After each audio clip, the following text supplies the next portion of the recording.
An empire of iron, built at the absolute edge of the world, has become a frozen ghost town. Here, just north of Antarctica, surrounded by jagged peaks and freezing ocean, sits a sprawling complex. Factories, barracks, and rusted ships, all locked in the ice. This is Grytviken. In the first half of the 20th century, it was one of the most profitable outposts on Earth. A booming factory town, processing marine life on an industrial scale. But today, the massive slipways are entirely empty. The harpoon ships lie half-sunken at their moorings, their iron decks buried deep in the snow. The machinery inside the vast rendering plants sits completely silent, as if the workers simply dropped their tools and walked away into the freezing wind. It took a relentless operation to bring thousands of men to the most hostile environment on the planet, and an even more sudden collapse to force them to abandon their iron city. Now it belongs to the crushing weight of the polar winter. They left every piece of heavy machinery, every logbook, and every rusting ship, exactly where it stood.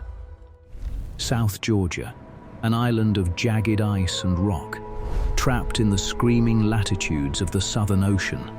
This environment was never meant to support human life. The weather is relentlessly hostile, driven by hurricane force winds that can freeze a man to the deck of his ship. It is a place of utter isolation, where rescue is thousands of miles away. Yet, in the summer of 1904, Carl Anton Larsen sailed directly into this nightmare. He was a Norwegian sea captain, hunting the most valuable commodity of the era. The freezing waters around Antarctica were thick with migrating whales. To harvest them efficiently, Larsen knew he could not simply hunt and return home. He needed a permanent industrial foothold on the ice itself. He found a deep, naturally sheltered harbor and dropped anchor. They called it Grytviken. The first structures were crude, simple wooden barracks hammered together in the blinding snow. A crew of 60 men dragged iron boilers onto the rocky beach and began to process the blubber by hand. It was a punishing, miserable existence, but the profits from the whale oil were staggering. Driven by pure economics, the temporary camp quickly mutated. Over the next decade, the wooden shacks were systematically replaced. A fleet of transport ships brought hundreds of workers and thousands of tons of steel. They built railway lines through the snow and towering storage tanks that dwarfed the early settlement. These men did not just endure the lethal cold, they conquered it. They built a sprawling industrial empire at the very edge of the world. But sustaining a factory town in the Antarctic darkness required more than just steel. It demanded a psychological sacrifice from the men who were trapped inside it. Just steps away from the graves sits the true heart of Grytviken, a sprawling, rusted labyrinth of heavy steam machinery and iron-rendering tanks.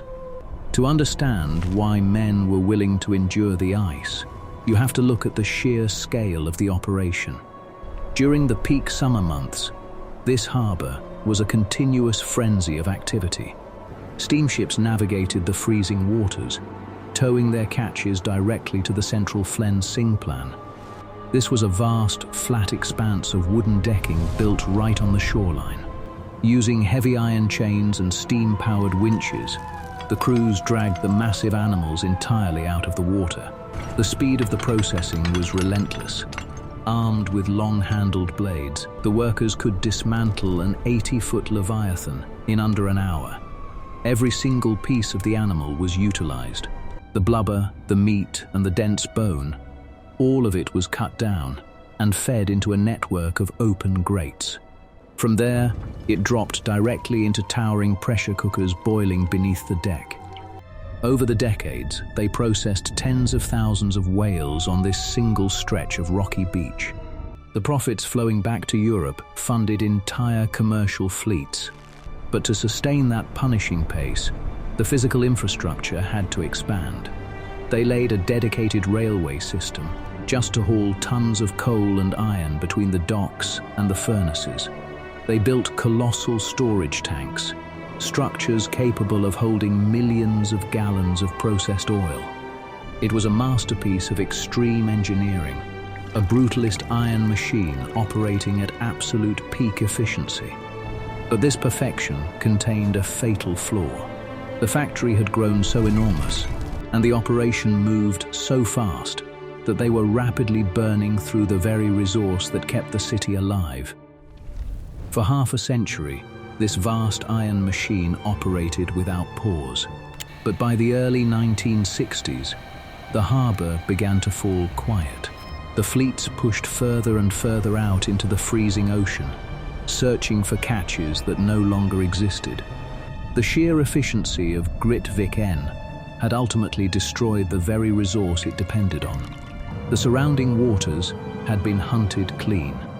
Inside the manager's villa, the final logbook entries shift from relentless daily kill tallies to stark, empty zeros.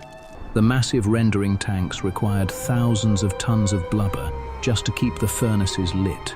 Without the whales, the colossal factory had nothing left to consume, and sustaining a completely isolated workforce suddenly became an economic impossibility. The decision was swift. In the winter of 1966, the order came down to the ice. Shut it down. The exodus was rapid and absolute. The men packed only what they could carry in their small canvas sea bags. They drained the remaining fuel lines, pulled the fires from the furnaces, and sealed the heavy iron doors. There was no time, and simply no money, to dismantle the infrastructure. It was cheaper to abandon the multi-million-dollar complex to the snow. They abandoned the heavy boilers, the railway cars, and the final few catcher ships to the advancing snow. A single transport ship carried the last remaining crew out of the dark cove, and as the smoke from its funnels faded against the glacier, the freezing wind reclaimed the harbour.